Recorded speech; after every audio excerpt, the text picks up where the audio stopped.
Assalamualaikum warahmatullahi wabarakatuh. Perkenalkan, saya Saskia Putri Adli. Dengan ketiga rekan saya yaitu Naomi Asindi, Maya Septani Wardani, dan Sonia Angelina Bahama Putri. Di sini kami akan menjelaskan materi mengenai penyesuaian diri dengan diri sendiri, pola hidup, dan mobilitas geografis. Baiklah, langsung saja. Yang pertama adalah pola hidup usia lanjut. Pola hidup usia lanjut terdiri dari tidur yang cukup. Tidur adalah waktu bagi tubuh untuk beristirahat sehingga memungkinkan sel, jaringan, dan organ bekerja lebih baik keesokan harinya. Pada orang yang berusia 61-64 tahun, durasi tidur malam lansia sekitar 7-9 jam per hari. Kemudian pada orang yang berusia 65 tahun ke atas, durasi tidur mereka berubah menjadi 7-8 jam per hari. Yang kedua adalah pola makan yang sehat. Untuk menambah nutrisi, perlu ditingkatkan asupan sayur dan buah-buahan, makanan sumber protein, vitamin B12, asam folat, zinc, dan kalsium. Ganti asupan lemak jenuh Anda dengan jenis lemak sehat, seperti lemak tak jenuh dari alpukat, menjadi minyak zaitun, minyak canola, dan kacang-kacangan. Yang ketiga adalah perbanyak minum air putih. Seiring bertambahnya usia, akan semakin mudah untuk tidak merasa haus, sehingga orang lanjut usia cenderung lebih beresiko untuk mengalami dehidrasi. Karena itu, memperbanyak konsumsi air termasuk dalam penerapan pola hidup yang sehat untuk lansia, agar cairan tubuh tetap seimbang. Minum air putih juga penting agar asupan oksigen dalam darah yang kemudian dialirkan ke otak tetap terjaga. Dengan begitu, konsentrasi dan fungsi kognitif otak Anda akan tetap terjaga selama Anda berkegiatan. Yang keempat adalah olahraga. Olahraga dapat meningkatkan sistem kekebalan tubuh. Proses metabolisme yang terjadi dalam tubuh semakin baik, serta mencegah terjadinya berbagai penyakit tidak menular seperti diabetes mellitus, penyakit jantung koroner, stroke, hipertensi, obesitas, dan berbagai kemungkinan penyakit lainnya yang umum dimiliki oleh lansia. Olahraga untuk lansia juga dapat membantu untuk menjaga kebugaran, memperkuat otot, sendi, dan tendon, serta menurunkan resiko terkena cedera. Beberapa contoh jenis olahraga yang aman adalah jalan kaki di pagi hari, yoga untuk lansia, dan bersepeda untuk lansia. Dan yang terakhir adalah menjaga berat badan ideal. Berat badan berkaitan erat dengan pola makan dan aktivitas fisik. Untuk itu, Anda perlu memperhatikan kedua hal tersebut. Lansia tidak harus menurunkan berat badannya, namun sebaiknya lebih fokus untuk mengendalikan berat badan pada lansia agar tidak terus bertambah. Selanjutnya adalah tipe pola kehidupan. Pola kehidupan adalah kebiasaan dalam suatu kehidupan. Seperti contoh, pola kehidupannya dapat dinilai dari cara manusia mencari kebutuhan. Makhluk hidup dengan lingkungan tertentu membentuk pola kehidupan yang khas, sehingga ditemukan berbagai pola kehidupan dengan kekhasan masing-masing. Adanya perbedaan lingkungan menyebabkan timbulnya berbagai pola kehidupan. Pola kehidupan dapat dibagi dalam 3 bagian, yaitu pola kehidupan di darat, pola kehidupan di air, dan pola kehidupan yang khas. Demikian materi yang dapat saya sampaikan dan akan dilanjutkan oleh teman saya. Terima kasih. Saya, Maya Septani Wardani, akan memaparkan materi selanjutnya, yaitu kebutuhan dalam rencana kehidupan. Seseorang pasti memiliki kebutuhan hidup. Orang lanjut usia juga memiliki kebutuhan hidup yang sama, agar dia dapat hidup dengan sejahtera. Kebutuhan hidup orang lanjut usia yaitu kebutuhan akan makanan yang bergizi seimbang, pemeriksaan kesehatan secara rutin, perumahan yang sehat, dan kondisi rumah yang aman dan nyaman.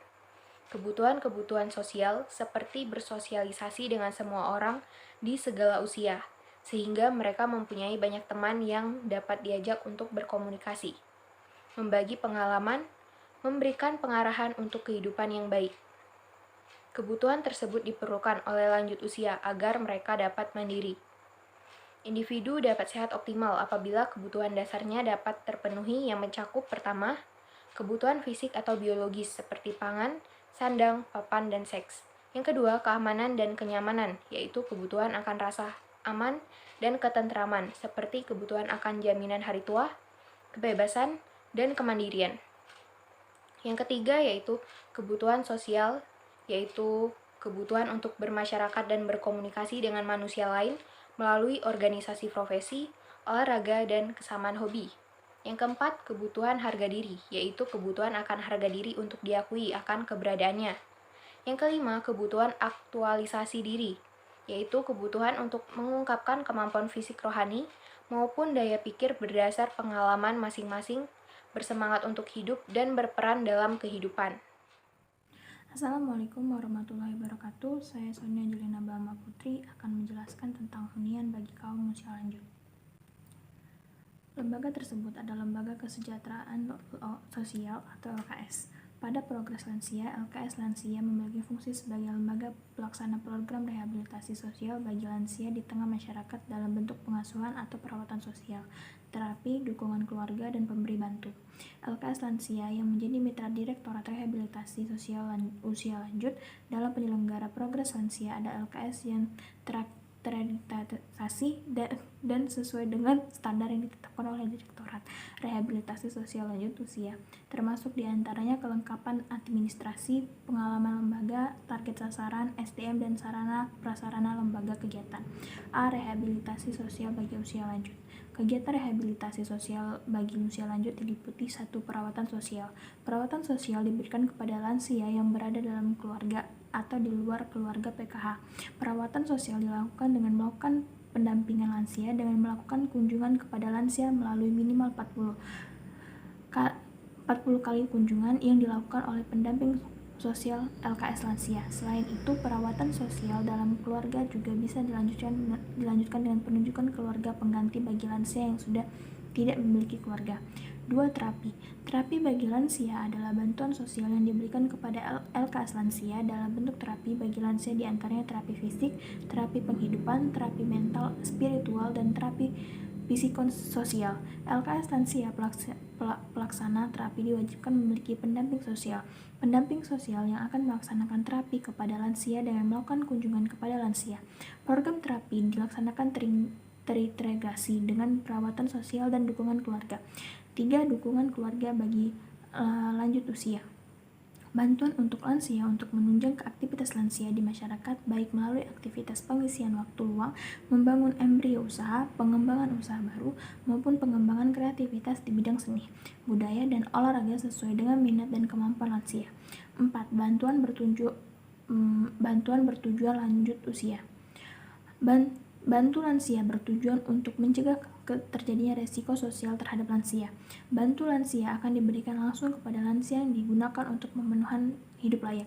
Syarat untuk memperoleh bantu lansia antara lain memiliki NIK atau ID BDT, berusia di atas 60 tahun, tidak di dalam keluarga penerima PKH, tinggal sendiri atau tinggal bersama pasangan, bukan penerima PKH. Penjelasan lebih rinci mengenai rehabilitasi sosial lansia akan diatur oleh pedoman direktor. Saya Nomia Cindi. Baiklah, di sini saya akan menjelaskan mobilitas geografis pada lanjut usia. Pertambahan lansia yang semakin meningkat tiap tahun diiringi dengan kualitas hidup lansia yang menurun. Kualitas hidup penduduk lanjut usia umumnya masih rendah.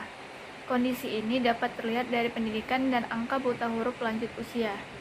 Lansia yang tinggal di unit rehabilitasi sosial sangat berbeda dengan lansia yang tinggal bersama keluarga.